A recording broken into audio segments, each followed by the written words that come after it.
Hi, this is Cheryl St.Pierre. I wanted to give you an update first on my thoughts on YouTube and why it's been so long since I've made some videos. Now, most of the reason was I've had a lot of health issues, and it wasn't just one kind of health issue. It was just multiple things that were preventing me from making videos, between asthma and other things. And I've also had to do some soul searching and praying whether to continue with the channel, because believe it or not, Google has made things even worse for the makers of the videos. I don't know if it's specifically artisans, but I'm sure it affects all of us artisans. Let's see, in comparison with the following I have now, about 5 years ago, I probably would have made about $400 a month off of my YouTube channel. I mean, I never did because I didn't have the following I have now. But they have cut back so much that I make $25 a month on my videos. And it really, when some people, they're expecting this and expecting that, and it makes you think, is it worth it? So I've been praying about it, and I have decided to continue doing them as I can. And I am going to I'm going to supply my PayPal email in the description, that if this video brings you joy, buy me a cup of coffee through my PayPal. Just, send money through my PayPal. I'm not doing the GoFundMe thing. I don't want to do that. But when you buy me a cup of coffee, send money as a gift.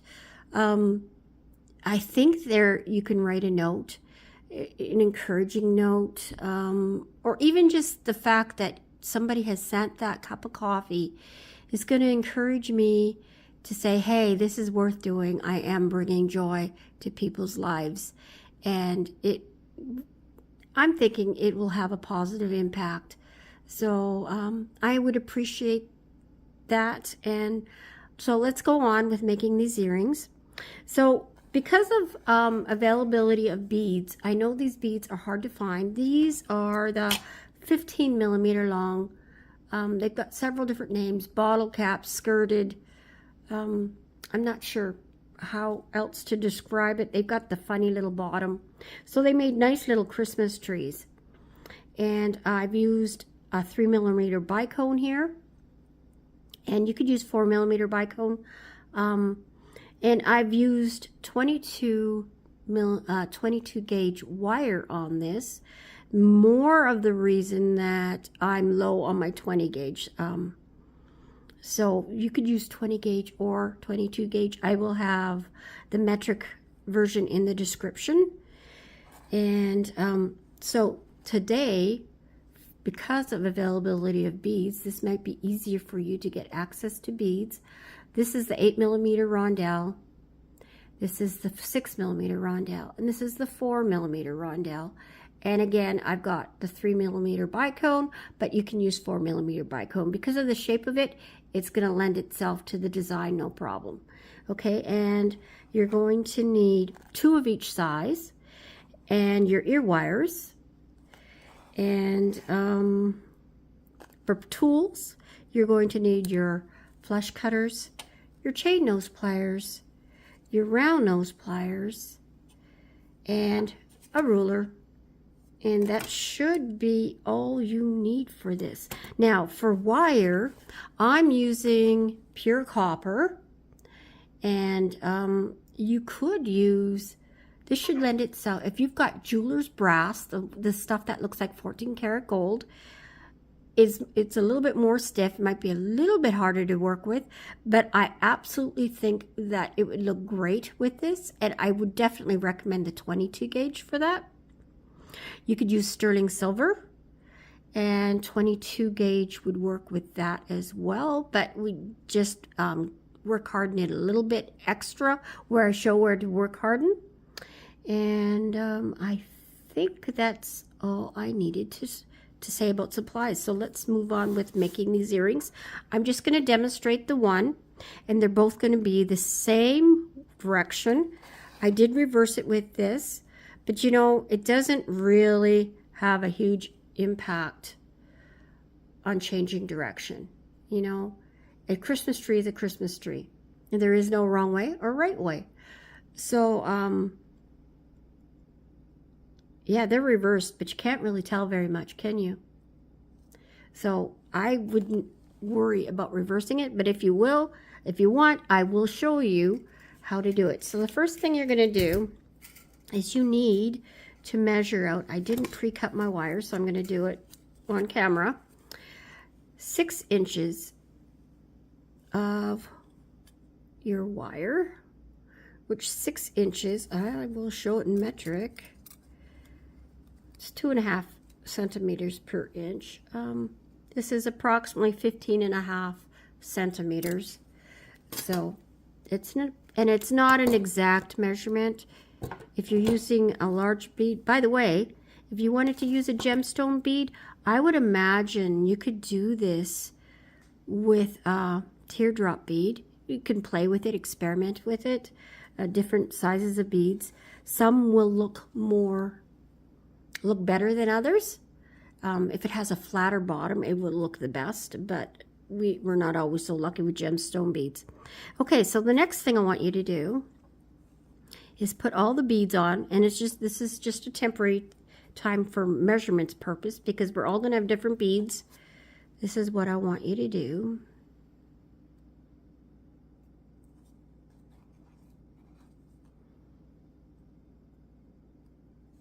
Okay, so give yourself about 1/4 inch, 8 millimeters, something like that, and put your thumb at the base of those beads and give it a bend and take your beads off.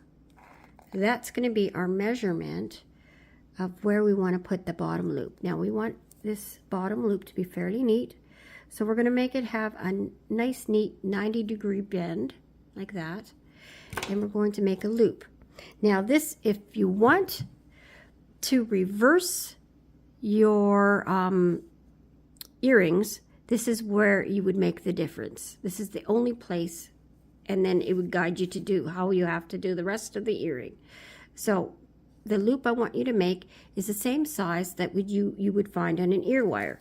So take your ear wire that you're going to be using, put it in on your pliers, and wherever it hits, that's the size approximately. I mean, it doesn't have to be exact, but that's about where you want it, because that's the size of loops. But all loops that we're making in this design will be that size, so that makes it easier for measurement. So we're just going to do a typical loop. So if I wanted to reverse it, the normal loop is it goes on the left hand side. Goes on the left hand side is the normal way of making a loop. But if you wanted to reverse it, go on the right hand side instead. It's a little bit more challenging, but it's not that bad. Okay, and you want that loop to be nice and neat. This is going to be the tree trunk. And on the earrings, I'll have it here, I'll show it to you. This is what it looks like. So the tree trunk is actually going forwards and backwards, and then the top loop, so it goes on the ear wire, is going side to side. So they are going opposite directions is the best way to put it. Okay, so next I want to do some work hardening. Now remember, with sterling silver, you want to do more work hardening, and with brass, you would do less work hardening. And if you actually wanted to attempt this with stainless steel, it might be doable. I haven't tried it. I don't think you'd need to work harden. But again, personal preference. So I'm gonna do some pulsating and some tapping, squishing like that. And I'm going to go up and down the stem where the beads are going to be, because 22 gauge is much softer than 20 gauge. So if you're using 20 gauge, you probably don't need to do it as much.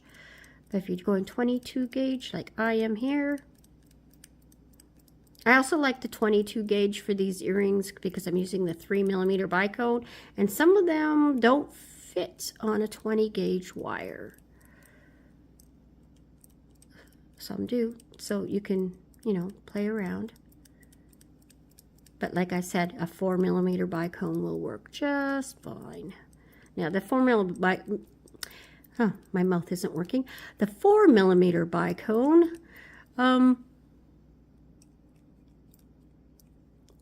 the bicone period is going to be the star, if you haven't figured out. I'm sure you have.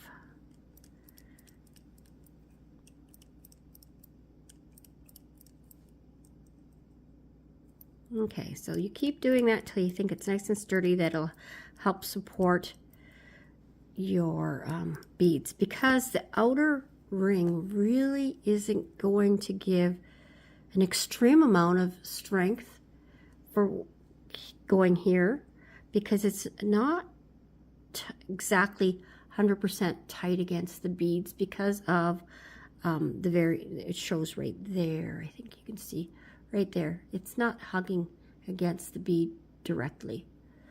Okay. So another, while I've got it here, is this is the front. And see, we're crossing each bead in front. At the back, it tends to go between the beads, but we're not trying to make it tight in there. It's just going to be just gently sitting over top. It's not hugged right into that seam. So we're not trying to get it hugging close, is what I'm trying to say. So I'm just going to snap this a few more times, just so you can see that it does take some time to do. And now I'm going to put the beads back on.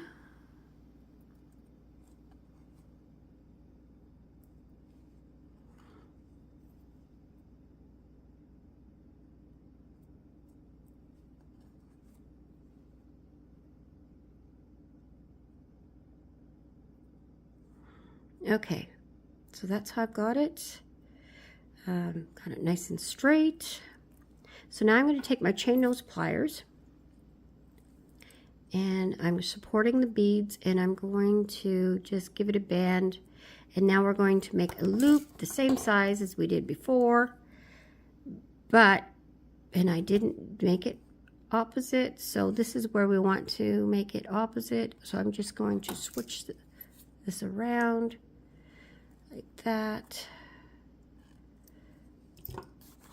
Okay, and now I'm going to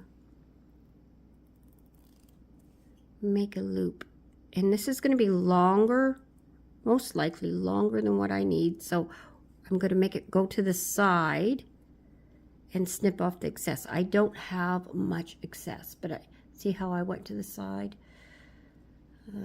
It's kind of dim in here.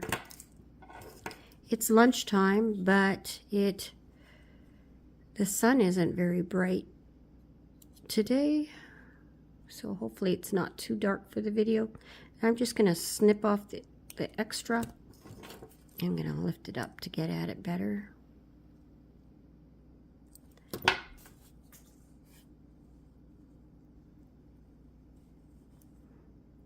Bing. Persnickety. Gonna close that loop up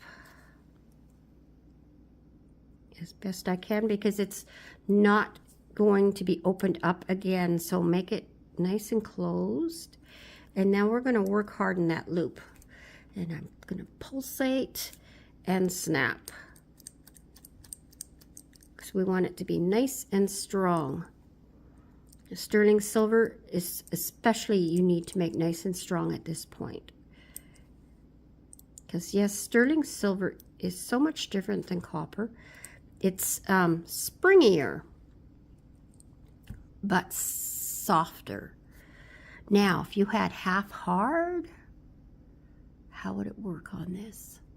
I don't think it would work well, I think you might end up with kinks going around the tree. But you could always experiment. It doesn't hurt to experiment. Okay, got that done. Now we are going to grab that loop with your, otherwise you're going to be fighting with this. You need to grab the loop with your chain nose pliers and start wrapping around the bead. So we're going, the front of the bead's actually going to have the bottom beginning of the wrap, and then let's see, this is going to be the front. So it's like this. Okay, so that's going to be the front. So you're going to see that little bit right there, and then cross over the bead, and it's going to slide on you, and you just have to, this part you could actually hug against the bead, but from there, now you need to, I'm turning it around, and I'm using tension to make that next circle, and it's going to be between those two, and it can be angled a tiny bit too. And I'm going to turn it around, and I'm using tension here again to make it go around. And we want to cross over that bead, and we're going to try and keep the angle the same, but don't stress out about it totally if it's not perfect, because we can adjust that later. And we're coming around to the back, and then I'm going to flip it around to the back, and again using tension. And now we're at the front. I'm going to, I had to pull it up actually because it was going straight. I don't want it to go straight, and we're going to cross over that bead again. So remember, this is the front, and we kind of lost, well, this is the front, right? Hang on. Okay, so there, that's the front. We kind of lost a little bit here, and the next one we might not.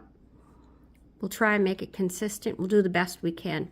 This one showed more. This one closed up on me a little bit. I don't think I can change that out. It's not too bad. Yeah, it's okay. It's okay. And you gotta be happy with it, right? Just so you know that that's gonna happen to all of us. Okay, and so now I've got crossed over that top bead. I'm gonna hold it with my fingers, straighten out the beads, and now I'm gonna make a collar around the star, between the star and the tree. So it's gone around the back, and I'm gonna go wrap around complete. Now, remember, this is the front. Now I'm turning it to the back. I'm gonna cross this bead at the back because we don't want the star, we want the star to shine. So, and now I'm gonna put a collar around the loop. Okay, so like that, so it finishes, that's the top. So it finishes there, that's the back, that's the front. Okay, so I'm going to snip that off so that the flush part of your pliers are facing the earring. Get that in the camera there so you can see. Okay, I had lots of extra wire to play with, so if you had larger beads, 6 inches will probably do, but I mean an extra an extra half inch if you feel you need that. That would be all you would need for a larger bead selection. Okay, so that's the front right there. There's the front. Now I see that this is lifting up a little bit. I'm going to just turn that up a little bit, and I gave it a twist actually, and because we've got the collar tight, that's okay. And I'm I'm straightening out the beads. Now is the time to do the adjustments on the wrapping. So this one needs to go down a little bit. So I just kind of pulled it down on the bead. This one needs to go up a little bit. So I'm just lifting it up. And now I just want to make sure they have the same angle. So it's adjusting the angle. And once you've got those, I'm doing it gently. I'm not marring the wire. I have no if you look, there's no marring marks because of the way I did it. If you need practice with that, that's all right. And now with all that, this wire is showing more at the bottom. So the two earrings are very, very close to being identical. Very close. So I'm going to put the ear wire on, and that's done. And you just need to do both of them. And I do recommend, I'm not sure if I did, doing this loop at the same time, having both of them done at the same time, and then the wire around the tree, you know, individually. So just got to make sure the front is facing forwards, which it's not. There we go.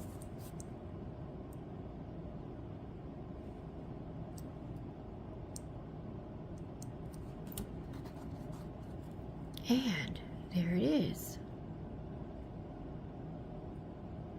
I love them. Great. So these are great little Christmas earrings. And yeah. So happy holidays for those. I think this is the only Christmas tutorial I'm putting out there today. This year, I mean. So please enjoy them. And we will see you in the next one. God bless. And if this brought you joy, please encourage me by buying me a cup of coffee. Okay, thank you again, and God bless. Bye for now.